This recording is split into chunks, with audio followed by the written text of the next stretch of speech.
Well, good afternoon, everybody. My name is Doug Dahman. I'm the Curator of Education at the Civil War Museum in Kenosha, Wisconsin. And we thank you so much for joining us for our May edition of the Second Friday Lecture Series. And as always, I want to say thank you to the Civil War Roundtable of Milwaukee and the Iron Brigade Association for being our sponsor for these particular programs and so many other programs that we offer here in Kenosha. With us today is Brent Wilt. Brent is the Historic Sites Manager for the Macon County, Illinois Conservation District. Brent and I actually go back quite some time. We've been friends since 1997. Brent and I were both at the Eastern Illinois University Historical Administration Program, 1998 proud graduates of that master's degree program. And when I learned of Brent's research on the 5 Civil War generals from Decatur, Illinois, I thought this is a great opportunity to bring this story to Kenosha, but also reconnect with Brent. And we're so happy to have you with us today, my friend. Thank you so much for joining us. Well, thank you, Doug, and thanks for the opportunity. You bet, you bet. I'm going to turn off my video and turn it over to you, Brent. Thank you. My program is probably not unique. It's probably an example of what a lot of the Civil War generation went through. Some of these generals' life stories may sound quite similar to others, and each is unique, but each has their own common things that they do share with other soldiers that fought during that era. Our first general is Isaac Campbell Pugh, and he is the oldest of the 5 generals from Decatur. Often you'll see his name as the initials I.C. Pugh, and you'll often see him, the different images of him with his long white beard. Pugh was actually born in Kentucky, in Western Kentucky, and I recently was doing some research on him and found out, to my surprise, that he was baptized by the famous Methodist minister Peter Cartwright. Many of you know that name. He came to Illinois with his father and other family members and first settled in Shelby County in central Illinois. And then in 1829, when Macon County was founded, and Decatur also, Pugh happened to come to the area. Looking into his background, looking at the 1850 and 60 census, his occupation was farmer. And just over those 10 years, he was able to acquire, of course, more real estate, and the real estate that he had did go up in value because of the coming of the railroad in the 1850s here in central Illinois. He did have more military experience than the other 5 generals. First in the Black Hawk War, he was with a group of mounted volunteers, part of a militia regiment. He was a 2nd lieutenant, but got promoted to captain. He didn't have a lot of time during the Black Hawk War, just over a month, but at the end of that time, he ended up commanding the company.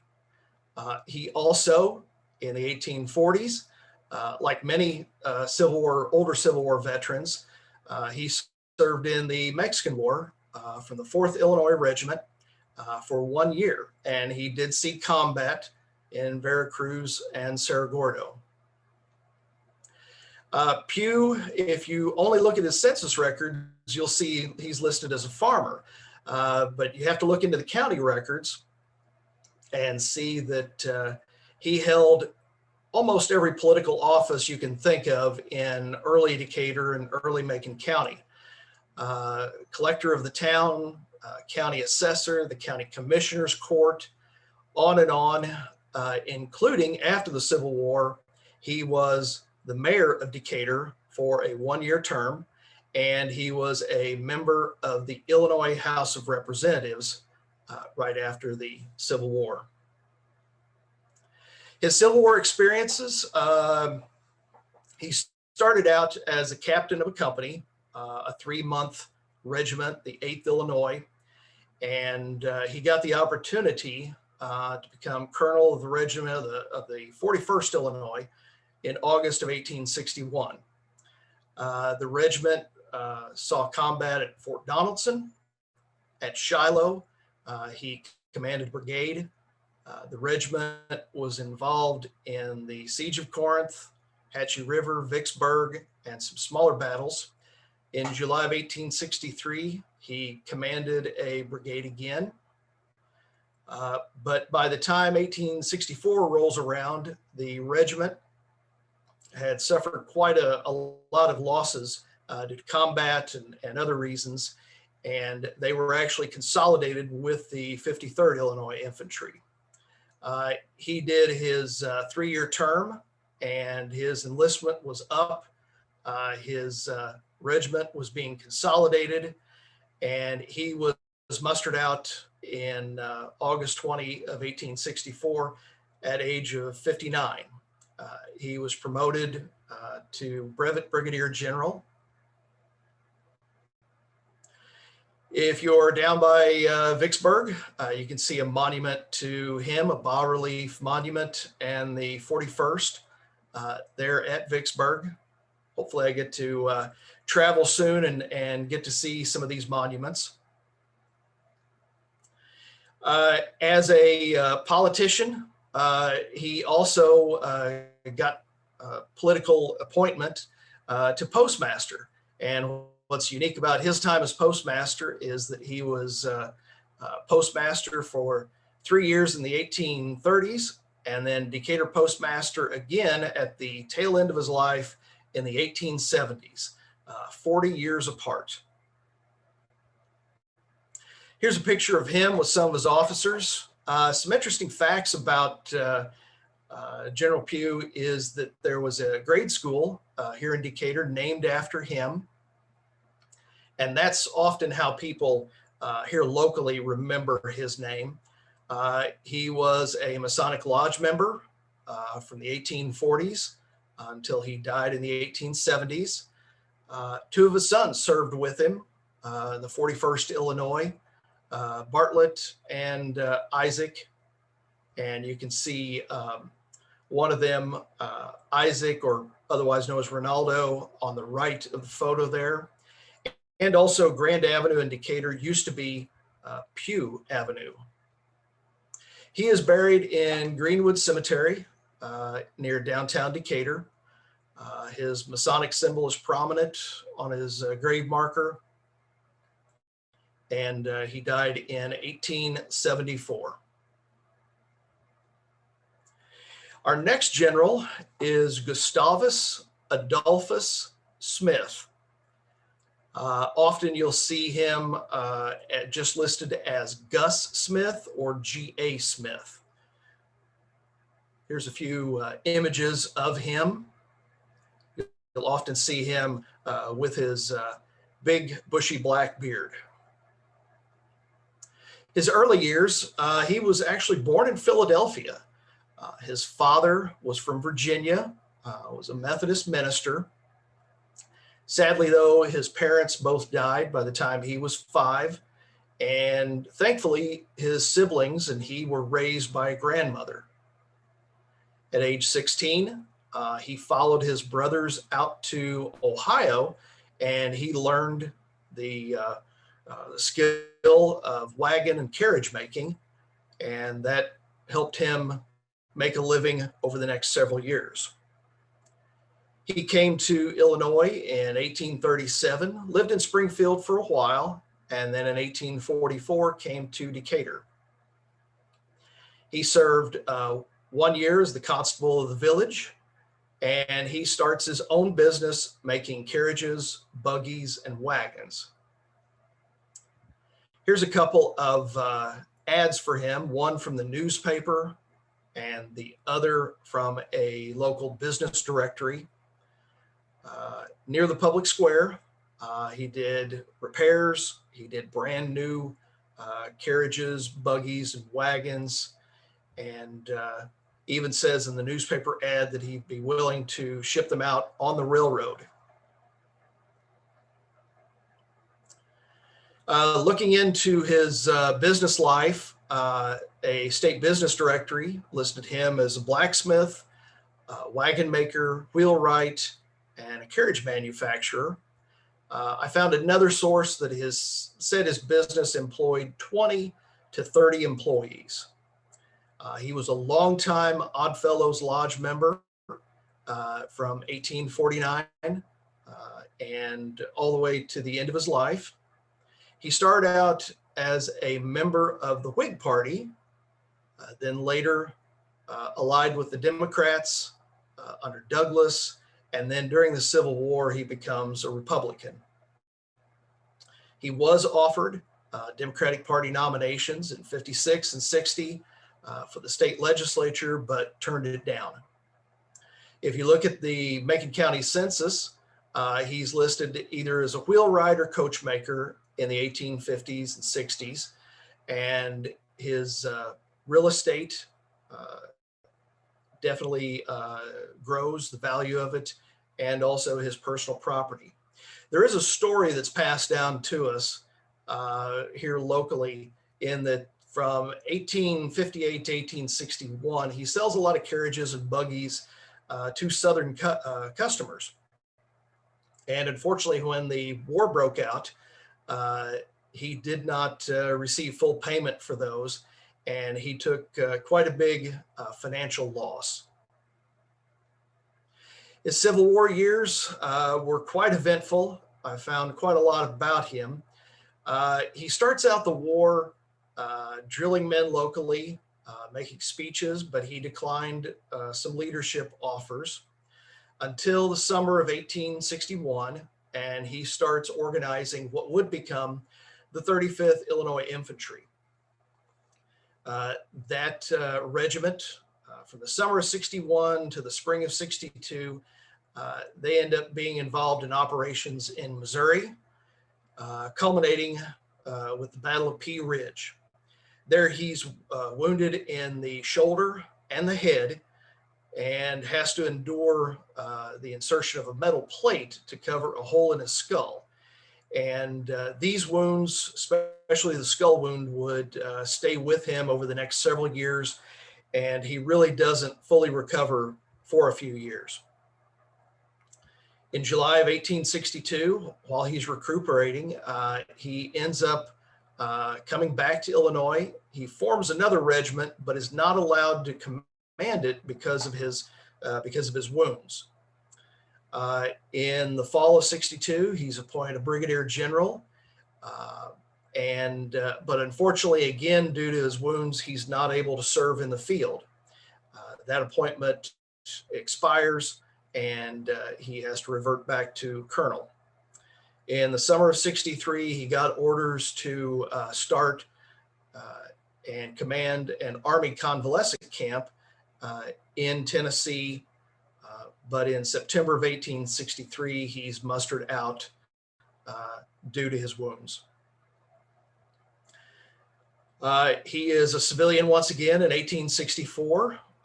He, again, is a Republican by this time. He campaigns for Lincoln, and he writes the governor of Illinois asking if he can get back in the Army, find some position.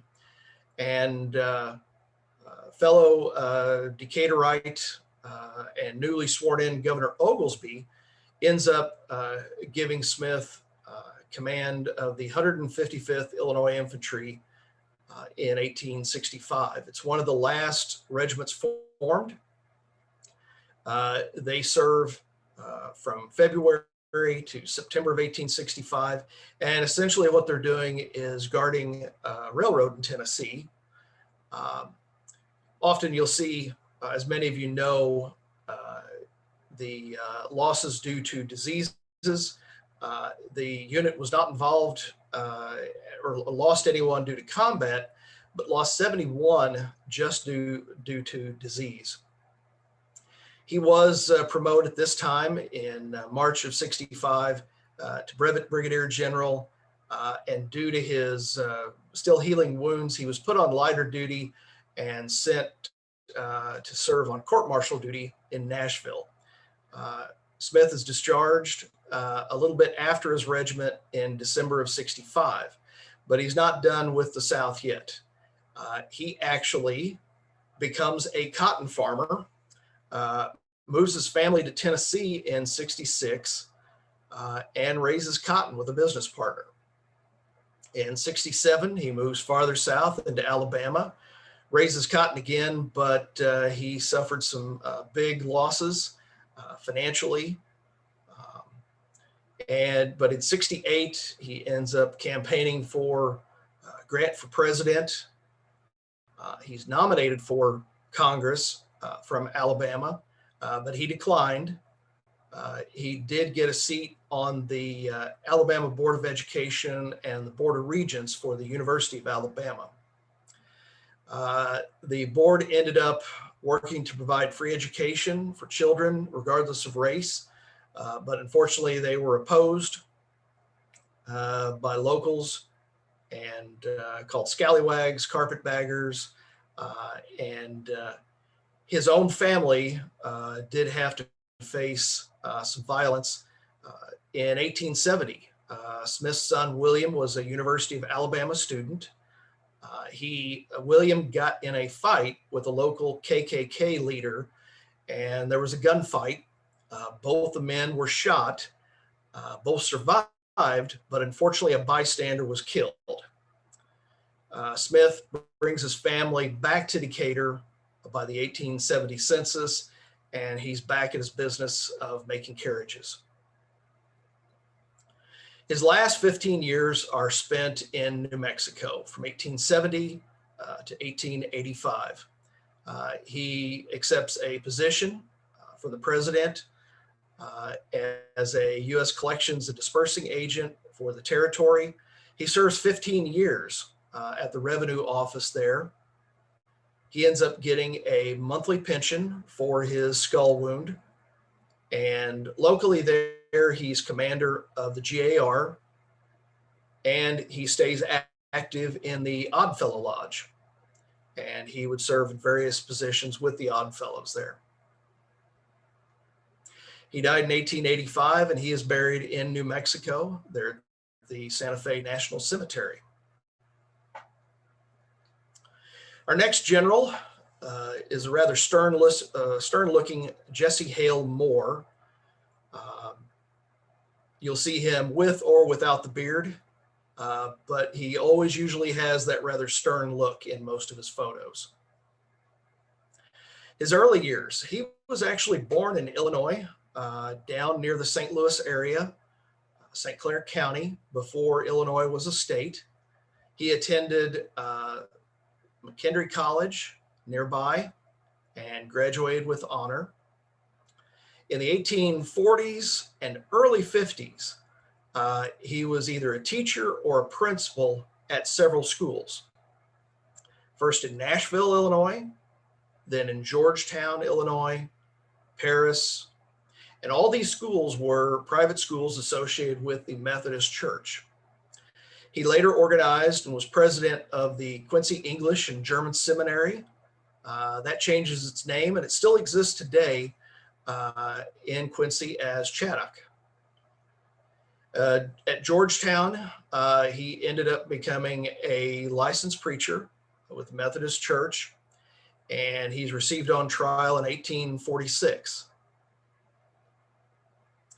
In 1856, he quits teaching altogether and becomes a minister serving in various churches. I tracked him in Carlinville, Jacksonville, and then he finally comes to Decatur, Illinois, right before the war. Like many other men of his time, he joined the Masonic Lodge, and he would join the lodge here in Decatur also, but then he stayed a lifelong member of it.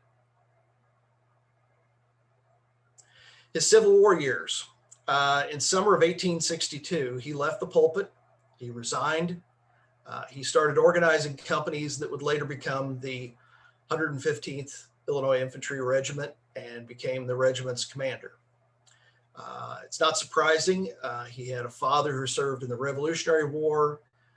a grandfather, and he had other family members, a father and two uncles, in the War of 1812. The 115th Regiment served in Kentucky, Tennessee, Alabama, and Georgia. They fought at various places, including Chickamauga, Chattanooga, Mission Ridge, near Atlanta, Buzzard Roost Gap, Nashville. What the regiment and more is often remembered for is Chickamauga, and they received special commendation and honor for their actions there.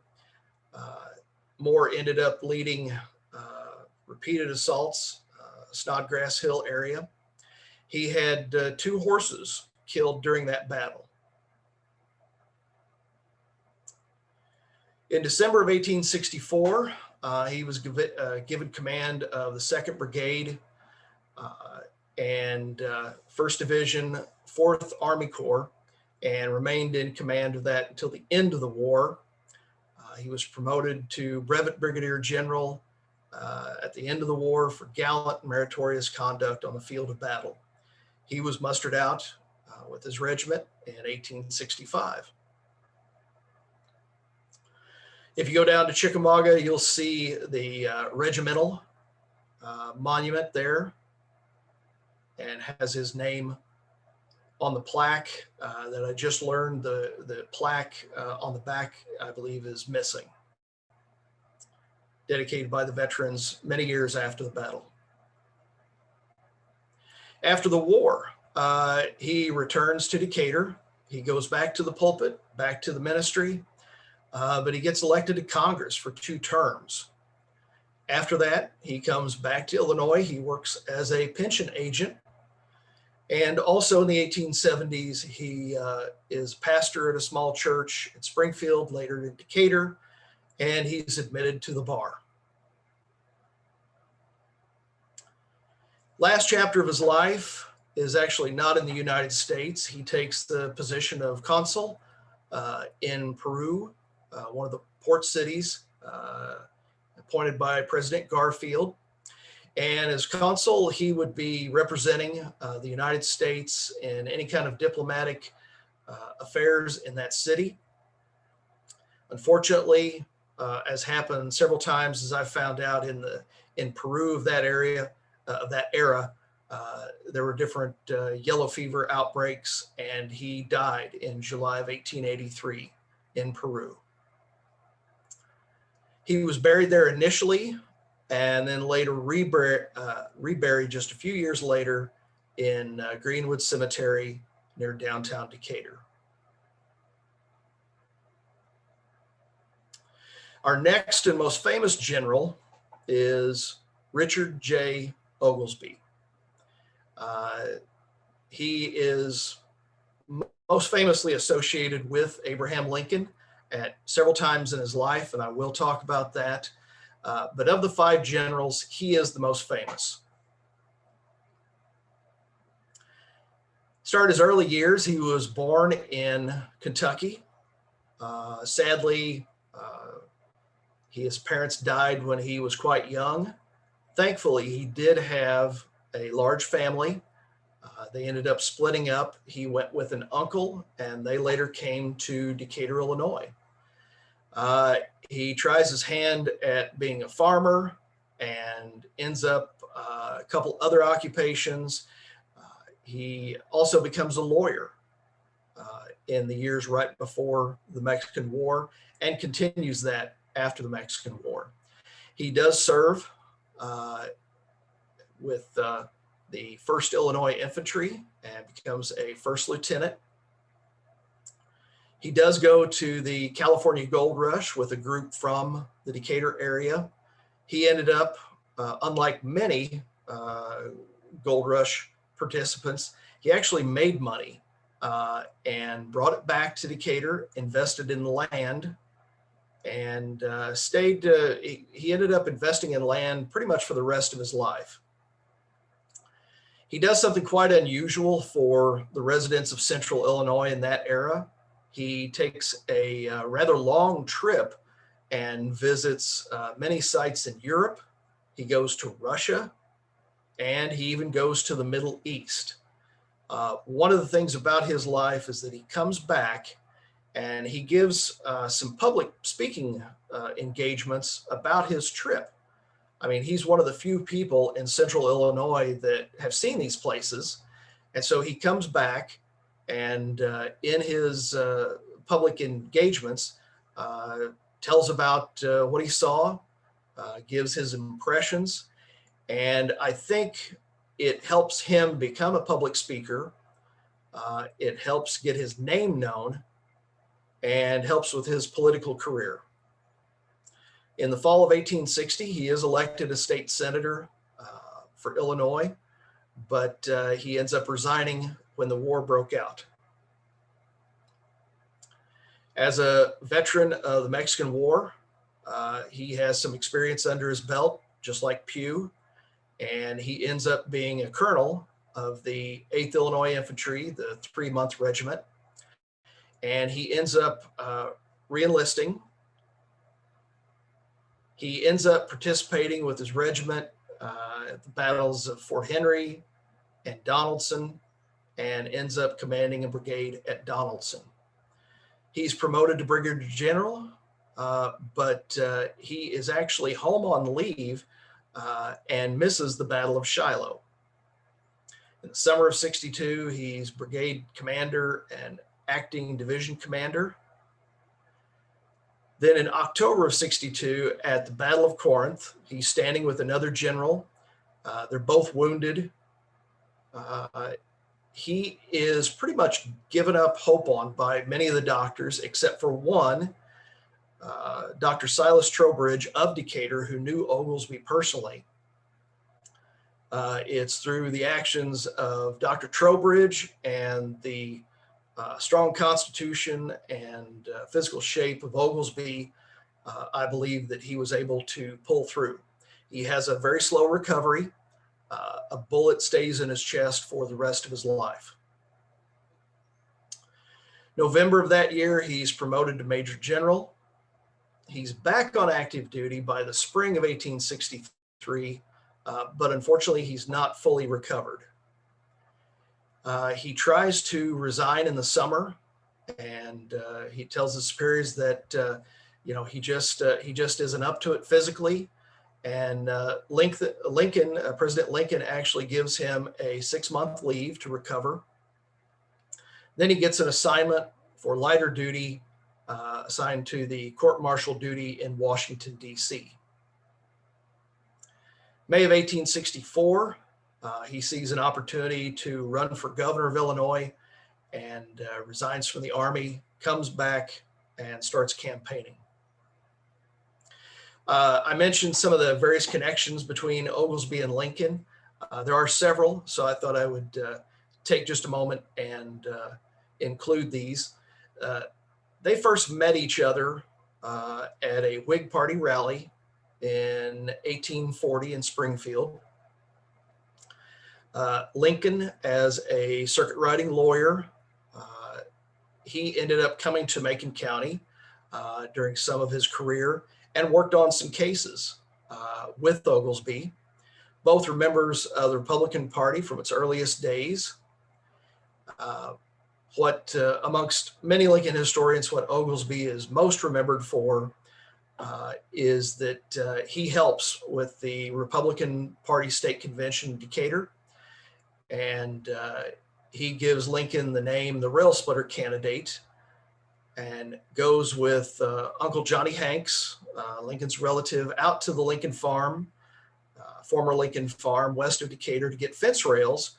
And they stage a stunt there at the state party convention in Decatur to bring in the rails that Lincoln had split and whip up the audience, and really was a bit of political showmanship and helped Lincoln get a lot of press coverage.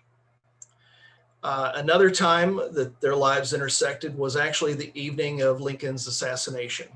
Oglesby and a couple other men visited Lincoln at the White House right before he went to dinner and to Ford's Theater. And so Lincoln got to see some of his old Illinois friends on the night of his assassination. Even after Lincoln dies, Oglesby is president of the National Tomb Association, Lincoln's Tomb, and he ends up transferring ownership of it in the 1890s to the state of Illinois. As governor of Illinois, he's elected 3 times, and he's also appointed as U.S. Senator. He's elected in 1865, serves a full term. He's elected again in 1873, but he resigns after a few days. And this is before the era of direct election of senators, and he's appointed as U.S. Senator. He serves a term as in the U.S. Senate, comes back to Illinois, and he's elected again in 1885 and serves his full term as governor. In retirement, he ends up going to Logan County, Illinois, first lives in a home in Lincoln, and then to his mansion Oglehurst in Elkhart. You see a picture of it in the 1970s before it was demolished, and you see a picture of him relaxing, playing his fiddle.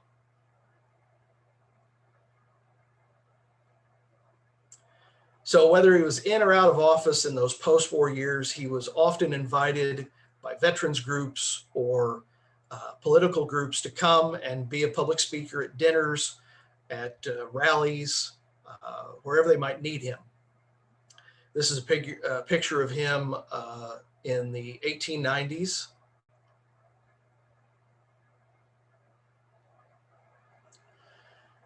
And he passes away there in Elkhart and is buried nearby in a family mausoleum. Elkhart is not too far away from Springfield if you're ever in the area.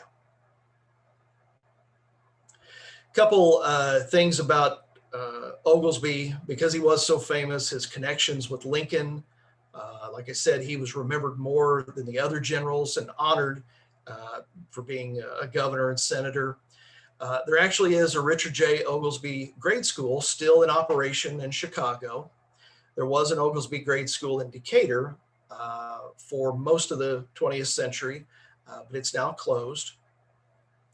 The town of Oglesby was originally Portland, but it was renamed in 1913. During World War II, there was a Liberty ship, a cargo ship, and it was named the SS Richard J. Oglesby. And if you visit the old state capitol or the current state capitol in Springfield, you will see portraits of Governor Oglesby. If you come here to Decatur, Illinois, you can visit his Decatur home at 421 West William, just west of downtown Decatur. It's run by a great volunteer group that has done a wonderful job down through the years of interpreting it and restoring it, the Governor Oglesby Mansion Incorporated. Also, if you're in the Chicago area, you can see the governor's statue at Lincoln Park. Our last general is Herman Lieb, and you'll often see him with his mustache and glasses in most of his pictures. His early years, he was born in Switzerland, and from what I've been able to find out about his family history, his family would have been considered middle or upper middle class. His father was a textile manufacturer and supposedly made a fortune, a small fortune. He was educated there in Switzerland, but in 1845, he goes to France to study the French language. And there he starts a business with his brother. This is a time of various revolutions in Europe, and France had one also. 1848, the king abdicates, and Lieb joins the Garde Mobile to help maintain order in Paris. So he ends up getting some military experience there. 1851, he comes to the US. He lives in New York, later Boston, and then Cincinnati. Finally gets to Decatur in 1856. He studies law and he goes into business. I wasn't sure if he was able to become a lawyer. I didn't see any evidence of that, just that he had studied law. He does get into politics with the Republicans, and he's a delegate to the State Republican Convention held here in Decatur in 1860. As a businessman, he ends up being a partner in a restaurant and saloon, also a liquor store and a liquor dealer. So you see these images, ads from the local paper, and the St. Charles Restaurant and Oyster Saloon. And the other business is H. Lieb and Company. For the Civil War, he ends up being a private in the 8th Illinois Infantry. Oglesby is actually in command of that regiment, and that's the 3-month regiment. He does sign up again, and when the regiment becomes a 3-year enlistment, and he's made a captain, and then later in 1862, he's promoted to major. In the spring of 1863, he volunteered to form African American Regiment and promoted to colonel of the 9th Louisiana Volunteers. You'll often see AD, African descent, after their name. But while he's in the middle of recruiting and forming this regiment, he is pulled aside by some of the superiors who know him, and he's asked to lead other troops at the Battle of Raymond and Champions Hill. One of the pivotal moments in Lieb's life is the Battle of Milliken's Bend, not only because he is wounded, but because of the odds against him and his troops. If you study the history of African American soldiers and the United States colored troops formation in the Civil War, the Battle of Milliken's Bend, you'll recognize that name. He ended up during that battle, commanded a brigade of 4 understrength new African American regiments. They were just being formed. They really hadn't had that much time to train. He also had, I believe, a part of a Iowa regiment also with him. Here's an image of the battle. All accounts of the battle say that it was extremely vicious. The Union soldiers were outnumbered, 1,500 Confederates and maybe more. So the Union contingent was led by Lieb. It ended up with brutal hand-to-hand combat, and as in other battles, soldiers using their rifle as a club, but ended up, for observers, for others in the Army, it was one of a handful of battles that convinced some of the Army leaders that African American soldiers would fight. The Union contingent did suffer some heavy losses, but if you do study African American soldiers early on in the Civil War, this is one of the battles that really stands out. After Milliken's Bend, he stays with the 9th Louisiana Volunteers as their name is changed. They end up eventually becoming the 5th U.S. Colored Heavy Artillery. He stays with them to the end of the war. And in researching this regiment, they do see some combat, but they suffer quite a number of losses due to disease. During this time, he's also acting Inspector General, the Department of the Mississippi, and he's promoted to Brevet Brigadier General for gallant and meritorious service during the war. And it's not until May of 1866 that he is mustered out. I was able to look in the grant papers, and in volume 17 find a letter written by then Governor Oglesby about Lieb, recommending him for a position to Grant. In it, he said that he knew he was long in the service and always served well. He knew him a long time. Even, of course, even before the war, he knew him. And not only to be a good soldier, but a worthy and intelligent citizen. And hoped that he could find some position for him in the Army. Unfortunately, Lieb did not receive an appointment, and nothing came of the letter. After the war, Lieb is in Springfield, Illinois, and starts a German language newspaper. Unfortunately, there really isn't a sizable German population to support a German language newspaper in Springfield, and in 1868, he moves to Chicago. He is involved in several German language newspapers in the 1870s and 1880s, and these four are just a sample. He's either publisher, co-publisher, or editor of these various newspapers. He also gets involved in Chicago politics. He's elected to a term of the clerk of the Cook County Court. He switches parties and he sides with the Democrats, and he becomes a delegate in 1876 to the Democratic National Convention.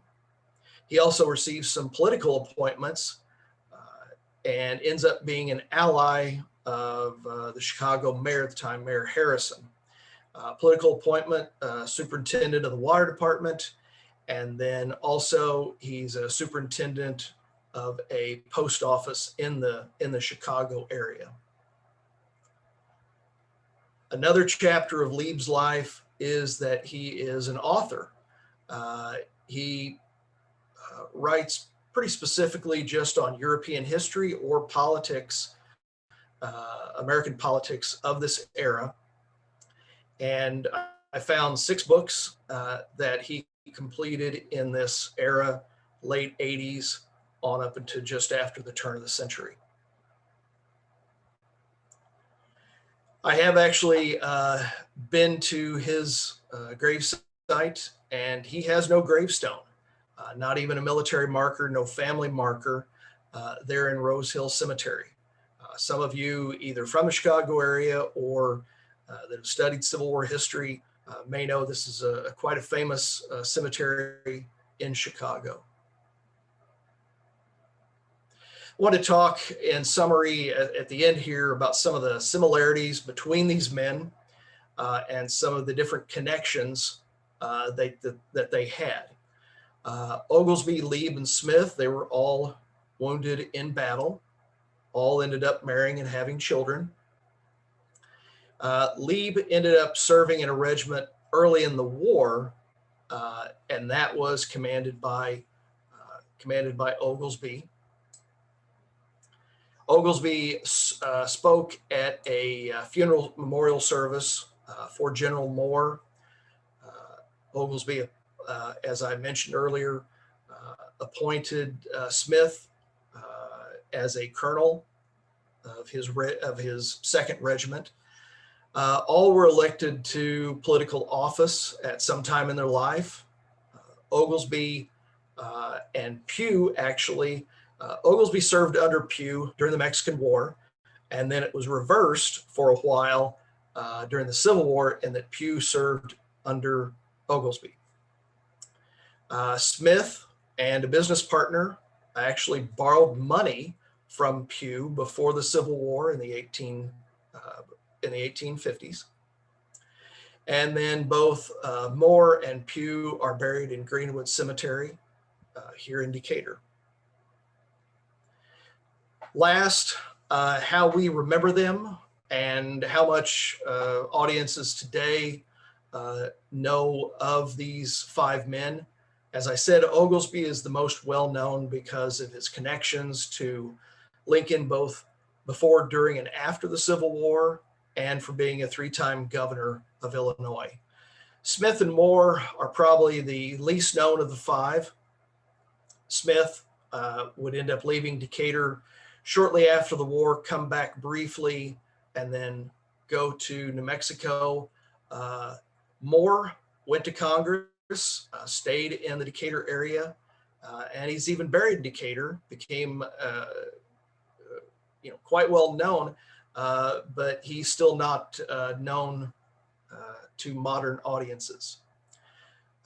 Lieb's history is intertwined with African-American soldiers in the Civil War due to the Battle of Milliken's Bend.